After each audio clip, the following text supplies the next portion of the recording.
Salam Smart Generation. Selamat datang adik-adik siswa Primagama Smart Generation di seluruh Indonesia.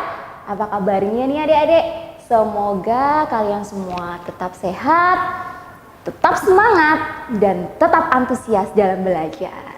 Oke, sebelum kita mulai pembelajaran pada episode kali ini, yuk mari kita tunjukkan semangat kita dalam belajar dengan jargon Primagama. Primagama siap.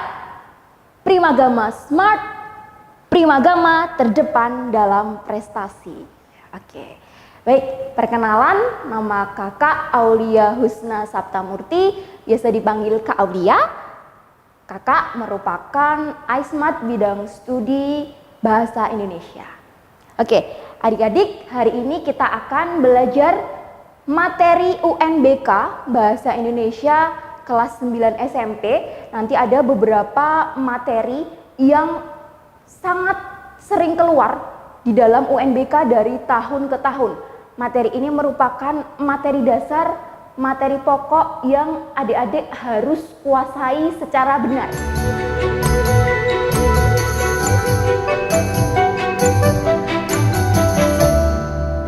Kita mulai dari materi yang pertama.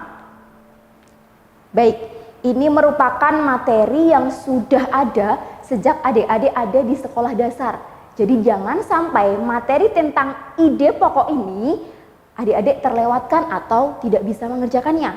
Karena materi ide pokok ini merupakan materi yang sangat mudah. Kita cek pada soal yang telah kakak Aulia siapkan, yaitu ada teks berikut. Kakak garis bawah untuk pertanyaannya, ide pokok teks tersebut. Jadi yang pertama dibaca dalam soal itu adalah di soalnya dulu, bukan di bacaannya. Karena nanti adik-adik lebih fokus dalam mengecek bacaan. Seperti itu. Kemudian ketika bacaannya panjang, agar adik-adik lebih fokus dalam menemukan materi, maka kakak ajarkan dengan cara menemukan kata kunci. Kita akan mengecek. Ya, pada kalimat pertama, kata kuncinya ada jeruk nipis. Ternyata jeruk nipis bermanfaat dalam mengobati batuk. Kata kuncinya di jeruk nipis, berarti paragraf ini nanti akan membahas tentang jeruk nipis. Kemudian pada kalimat selanjutnya, kata kuncinya di buah ini. Nah, kata ini merupakan kata penunjuk, kata penjelas dari kalimat sebelumnya. Yang lainnya di skip aja nggak apa-apa deh, sudah ada buah ini, itu kata kuncinya. Kemudian di kalimat selanjutnya, itu ada cara penggunaannya. Nya ini juga merupakan kata tunjuk atau kata ganti atau kata penjelas dari kalimat sebelumnya. Nah, sedangkan pengertian dari ide pokok itu seperti yang sudah kita ketahui semua, bisa diambil dari kalimat utama. Nah, maka kalimat utama dari paragraf ini yaitu ternyata jeruk nipis bermanfaat dalam mengobati batuk. Sedangkan tadi kalimat yang ada penjelasnya buah ini, cara penggunaannya itu merupakan kalimat penjelas. Nah, seperti itu rinciannya. Tadi soalnya tentang ide pokok paragraf tersebut, maka jawabannya adalah A, manfaat jeruk nipis. Baik, mudah sekali kan adik-adik? Jadi jangan sampai topik atau soal tentang ide pokok ini adik-adik salah menjawabnya, karena ini sangat mudah. Sekali lagi kakak ulangin, adik-adik hanya perlu melihat kata kunci, kemudian mendeteksi kata ganti dan penjelas. Nah, kalau kalimat pertama sudah merupakan kalimat utama, maka ide pokoknya adalah kalimat tersebut. Jadi jawabannya soal nomor 1 ini adalah A, manfaat jeruk nipis. Seperti itu. Lanjut ke masalah ejaan. Ya, masalah ejaan ini merupakan masalah yang sangat penting juga, karena itu nanti akan digunakan adik-adik di tingkat SMA, di tingkat perguruan tinggi. Jadi memang harus adik-adik pahami Nah, di sini ejaan itu ada macam-macam adik-adik ya. Ada tentang tata tulis, tata kalimat. Nah, di sini kebetulan tentang tata tulis, yaitu tentang ejaan cara penulisan istilah dalam bahasa Indonesia. Itu ada 4 kalimat. Ada yang pertama itu ada apotik, kemudian yang kalimat kedua ada izin, ketiga teori, dan keempat nasihat. Nah, jadi adik-adik di sini misalkan ada yang tidak terlalu suka membaca teks keseluruhan atau bingung ketika teksnya banyak atau mengantuk. Nah, tidak perlu khawatir karena untuk ejaan yang seperti ini adik-adik cukup mencari kata kunci istilah-istilah yang akan dicek kebenarannya, apakah ejaannya benar atau salah. Nah, jadi tidak usah perlu dibaca semua, ini bacaan tentang apa, tidak perlu. Jadi hanya dicek istilah-istilahnya saja. Oke. Yang pertama ada kata apotik. Apotik ini merupakan kata baku atau bukan? Nah, apotik coba sering kita melihat di jalan-jalan, itu kalau sekarang di lingkungan kita sudah betul ya cara penulisannya, yaitu kalau apotik itu pakai E. Jadi apotek tulisannya pakai E. Jadi yang pertama itu salah. Nah, selanjutnya yang kedua itu ada izin.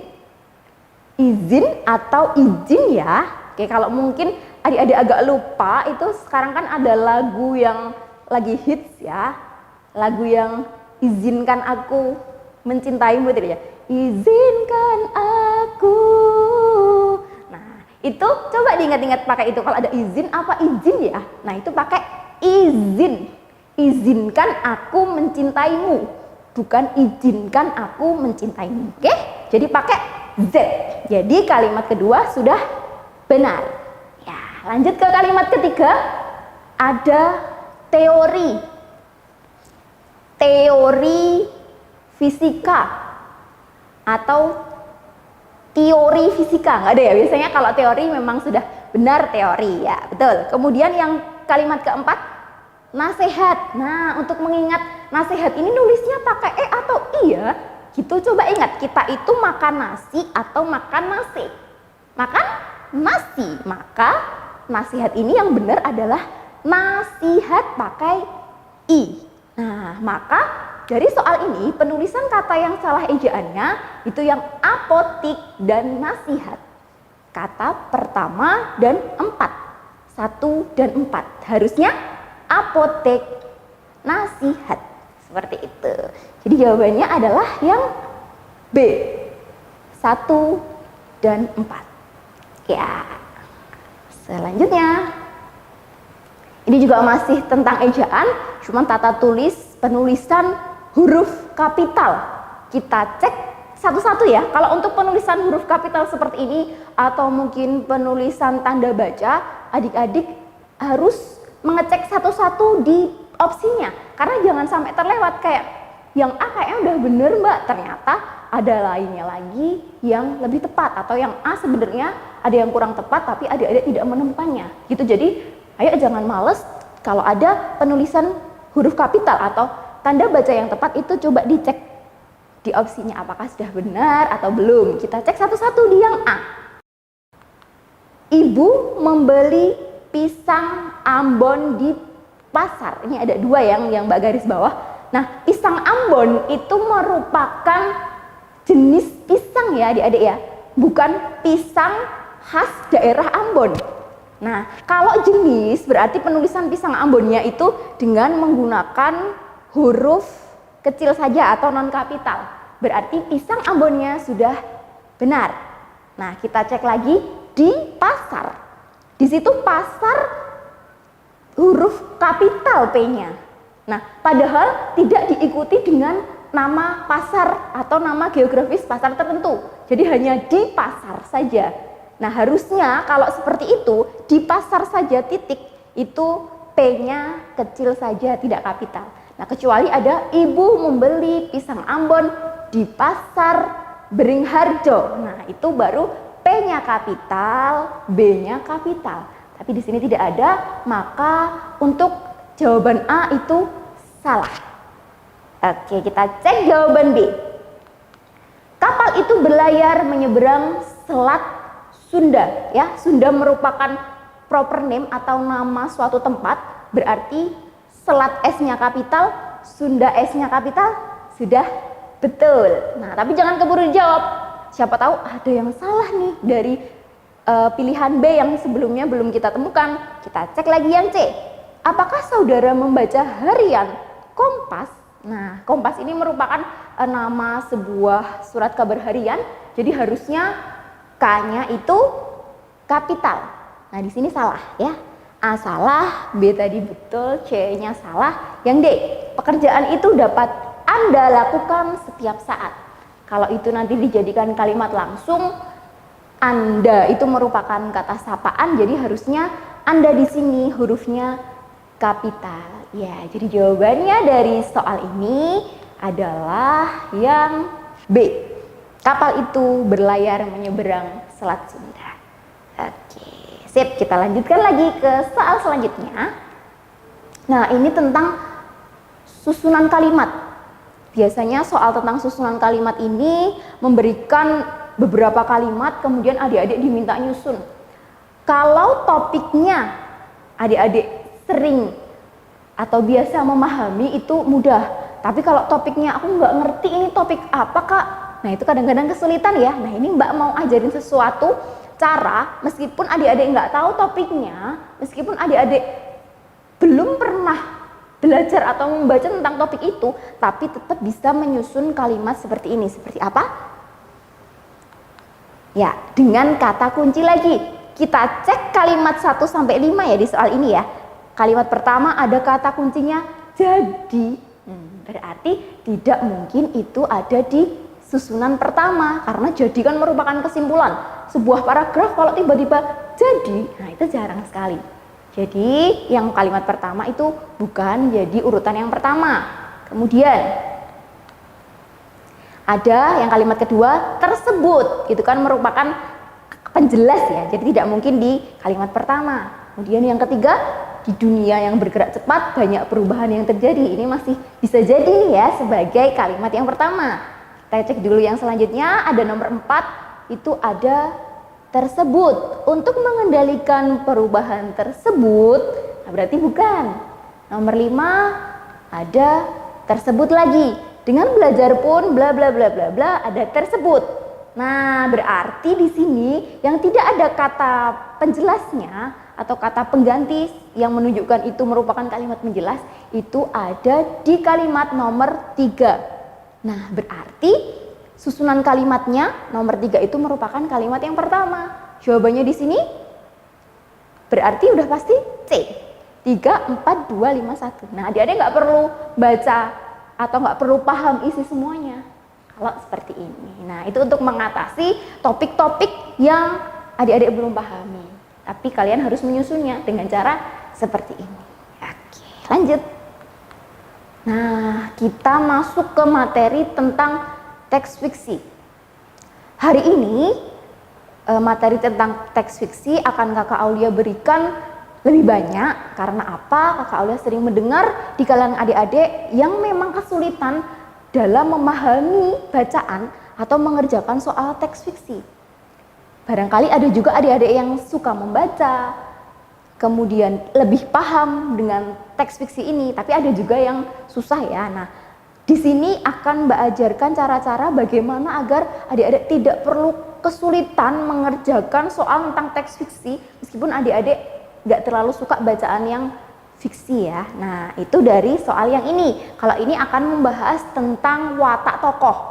Ya, kita baca soalnya dulu. Watak tokoh Mang Sayur pada cuplikan di atas adalah. Nah, seperti soal-soal sebelumnya di awal tadi, kita akan mencari kata kunci. Nah, jadi kata kunci itu merupakan kunci. Nah, ia memang selalu tersenyum. Kemudian ada tidak pernah marah. Kemudian ada yang akhir itu bukan untuk dimakan, hanya untuk mengganggu Mang Sayur yang baik hati. Nah, kata kuncinya itu ya, selalu tersenyum, tidak pernah marah, baik hati, sudah langsung. Nah, jawabannya sangat mudah. A, murah senyum, sabar, dan baik hati. Ya, murah senyum dituliskan secara tersurat di situ selalu tersenyum, kemudian baik hati juga secara tersurat. Yang sabar ini secara tersirat dari kata apa? Tidak pernah marah. Tidak pernah marah itu artinya sabar. Seperti itu. Lanjut lagi. Nah, ini tentang akibat konflik adik-adik. Nah, kalau soal tentang akibat konflik, ini sebisa mungkin kalian membaca teksnya semuanya agar bisa menganalisis lebih dalam tentang konflik atau cerita yang ada di dalam teks. Mari kita baca bersama-sama ya. Tidak lama kemudian sang kera hitam dan sang macan datang. Sang kera hitam menunjukkan tempat burung merak itu. Namun burung itu tidak ada di semak-semak. Dia mencarinya, tetap saja dia tidak menemukannya. Hal itu membuat marah sang macan tutul. Karena takut, sang kera lari tunggang langgang. Akibatnya dia jatuh ke lubang jebakan pemburu. Nah, sambil baca itu ada sambil membayangkan ceritanya gimana, alur ceritanya seperti apa, agar nanti bisa menganalisis atau mendeskripsikan mana yang merupakan akibat konflik. Nah, tanpa membaca dan memahami teksnya, adik-adik akan sulit memahami karena soal tentang akibat konflik ini kadang-kadang salah atau kebalik dengan soal konflik, penyebab konflik, akibat konflik. Nah, maka kesempatan hari ini Mbak akan sampaikan juga materi tentang ketiga hal ini ya. Ini jadi dalam materi tentang konflik yang sering keluar dalam soal ujian nasional itu ada 3 macam. Ada tentang penyebab konflik, konflik, dan akibat konflik. Nah, jadi teks yang ada di dalam soal itu analisislah atau bagilah menjadi 3 bagian. Bagian yang awal itu merupakan penyebab konflik, jadi yang mengawali sebuah cerita itu merupakan penyebab konflik. Kemudian setelahnya itu konflik ada di tengah, dan yang di bawah itu akibat konflik. Katakanlah atap itu penyebab konflik, kemudian di tengah-tengahnya itu konflik itu sendiri, dan di bawah itu akibat konflik. Strukturnya seperti itu. Nah, mari kita cek di dalam soal ya. Nah, ini berarti ada kera hitam dan macan datang. Kemudian kera hitam menunjukkan kepada macannya bahwa itu ada sarang burung merak. Ternyata tidak ada. Kemudian mencari di mana-mana tidak ada, maka macan hitamnya marah. Setelah itu kera jadi takut. Kemudian karena macan hitam marah nih, kera takut, keranya lari. Setelah lari masuk ke lubang pemburu. Nah, itu kan ada rentetan peristiwa. Nah, apa penyebab konfliknya? Nih, burung itu tidak ada di semak-semak. Jadi konfliknya, penyebab konfliknya itu tidak adanya burung di semak-semak yang ditunjukkan oleh sang kera kepada macan tutul. Konfliknya adalah macan tutul marah. Di situ hal itu membuat macan tutul marah. Kemudian akibatnya macan tutul marah, keranya lari, langsung keranya masuk ke jebakan pemburu. Jadi akibatnya itu yang paling bawah atau yang paling akhir. Nah, ini kalau teman-teman tidak memahami isi teks secara keseluruhan, maka nanti akan terjebak juga dengan jawaban yang lain.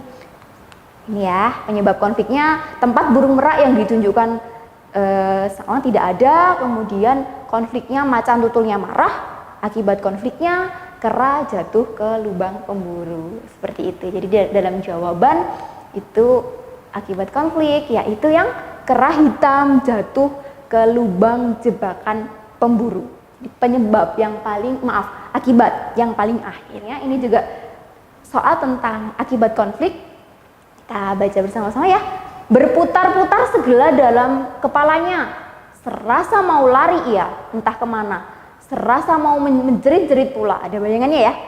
Entah untuk apa, terasa olehnya air matanya mencekik di lehernya. Tapi dengan sekuat tenaga ia mau menenangkan hatinya. Beberapa kali ia menarik nafas panjang. Tak tahan lagi ia. Akhirnya matanya yang selama ini ditekan-tekannya tidak dengan diinsafinya lagi sudah berderai-derai di atas pipinya, berjatuhan di atas pangkuannya. Lah, kalau ini peristiwanya tidak berderet tapi ada dalam konflik batin. Jadi adik-adik harus lebih peka juga dalam menganalisis ini. Ini yang ditanyakan akibat konflik lagi, berarti yang paling akhir. Karena pertanyaannya sudah jelas hanya akibat konflik, maka adik-adik tidak perlu lagi mengecek penyebab dan konfliknya, tapi di akhir akibat konflik. Nah, itu berarti jawabannya adalah Hasan menangis dengan air mata berderai. Jadi di akhir langsung menangis dengan air mata berderai dengan konflik yang berkecamuk, yang di sini tidak dijelaskan konflik atau masalahnya apa ya, tapi dia menahan tangisnya, tangisnya tercekik di leher dan lain-lain. Akhirnya atau akibat konfliknya itu Hasan menangis dengan air mata berderai. Nah, caranya seperti itu. Nanti kalau yang ditanyakan penyebabnya berarti yang mengawali konflik, jadi yang awal. Nah, kalau konflik berarti yang tengah-tengah. Seperti itu, mudah sekali. Nah, ini sering dikeluhkan oleh adik-adik kebanyakan ya tentang konflik ini. Nah, itu sebenarnya mudah, cukup dibagi menjadi 3 bagian: penyebab, konflik, dan akibat konflik. Nah, kalau yang ditanyakan penyebabnya saja bisa dicek di awal-awal, kalau yang ditanyakan akibatnya saja di akhir. Tapi kalau yang ditanyakan konflik, adik-adik dibaca semuanya agar bisa tahu apa yang ada di konflik atau di tengah-tengahnya. Seperti itu. Oke, lanjut. Nah, sekarang kita akan belajar tentang amanat dari sebuah cerita. Ini ada sebuah cerita yang panjang. Bagi adik-adik yang suka membaca cerita, bisa sambil dibaca-baca biar refresh ya ketika mengerjakan ujiannya ya. Tapi ketika adik-adik ingin, Mbak aku pingin yang langsung aja gimana, itu ada juga caranya ya. Kalau pas mengerjakan ujian ini boleh dilakukan, tapi ketika kita nanti belajar bersama, kalau bisa kita analisis agar bacaan kita lebih peka lagi atau lebih peka terhadap bacaan ya. Di sini yang ditanyakan adalah amanat. Mbak akan kasih tahu amanat itu sifatnya apa. Itu BUS, BUS ya. Baik, umum dan sesuai. Jadi amanat itu sifatnya harus baik, dan kalau di soal itu harus umum, maksudnya apa? Tidak boleh khusus. Nah, harus sesuai itu dengan soal. Nanti kita akan cek satu-satu dengan urutan, kita cek dulu mana yang baik, mana yang umum, mana yang sesuai. Jadi tidak perlu terlalu pusing misalnya teksnya atau ceritanya sulit dipahami. Kita cek di sini. Amanatnya, kita langsung menuju ke opsi ya. Untuk yang A, kita hendaknya selalu membela anak atau kerabat kita walaupun bersalah. Itu baik atau tidak? Tidak ya, karena ada kata-kata di situ membela anak atau kerabat walaupun bersalah. Padahal syarat dari amanat atau sifat amanat tadi yang pertama itu baik. Berarti yang A tidak mungkin jadi jawaban, karena yang A ini jelas-jelas tidak baik. Ya. Kemudian yang selanjutnya, kita hendaknya meminta agar selalu dibela jika melakukan kesalahan, itu juga salah. Kemudian yang C, kita hendaknya berlaku adil dalam menegakkan hukum atau kedisiplinan. Itu juga bisa jadi ya, kita menyebutnya bisa jadi, tapi sesuai nggak sama ceritanya itu belum tahu. Kemudian yang terakhir yaitu bertanggung jawab. Nah, kita hanya akan menyeleksi 2 jawaban. Tidak perlu dibaca keseluruhan, kata kuncinya yang C adalah berlaku adil, yang D adalah bertanggung jawab. Nah, tinggal kita cek di dalam cerita. Nah, apakah ini berkaitan dengan perlakuan adil atau tentang bertanggung jawab?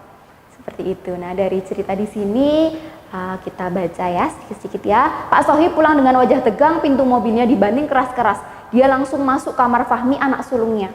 Kamu harus mempertanggungjawabkan perbuatan memalukan yang kamu lakukan di sekolah tadi. Gitu. Tapi aku kan anak bapak. Nah, udah kelihatan ya ini arahnya kemana. Tapi kan aku anak bapak. Kemudian semua yang melanggar tata tertib sekolah harus dihukum, tidak peduli anak siapapun. Nah, berarti kan ini menjurusnya ke perlakuan adil, bukan ke bertanggung jawab. Sudah langsung saja jawabannya yang C. Ya. Ya, ini ada amanat satu lagi. Ini tentang impian besar Sumirah ya. Karya Yoyo Haryanto. Langsung kita cek busnya aja ya, baik. kita cek dulu mana yang baik. Kalau tidak baik kita eliminasi, kemudian umum, kemudian sesuai. Coba yang A, seseorang harus berani memajukan desanya. Nah itu baik tapi tidak umum, itu terlalu khusus, jadi bukan. Kemudian yang B, kita harus bergembira menjalani hidup. Itu baik tapi tidak umum. Kemudian seseorang harus berani meraih cita-cita dan harapan. Bisa jadi. Kemudian kita harus melawan tradisi. Nah itu juga tidak umum atau bahkan tidak baik ya dalam amanat. Nah jadi udah jawabannya langsung C, seperti itu. Jadi tentang amanat, Mbak ulangin sekali lagi, kita perlu mengecek di opsi apakah opsi ini baik, umum, sesuai. Dicek satu-satu, nanti bisa ditemukan amanat mana yang paling pas dari soal yang disajikan.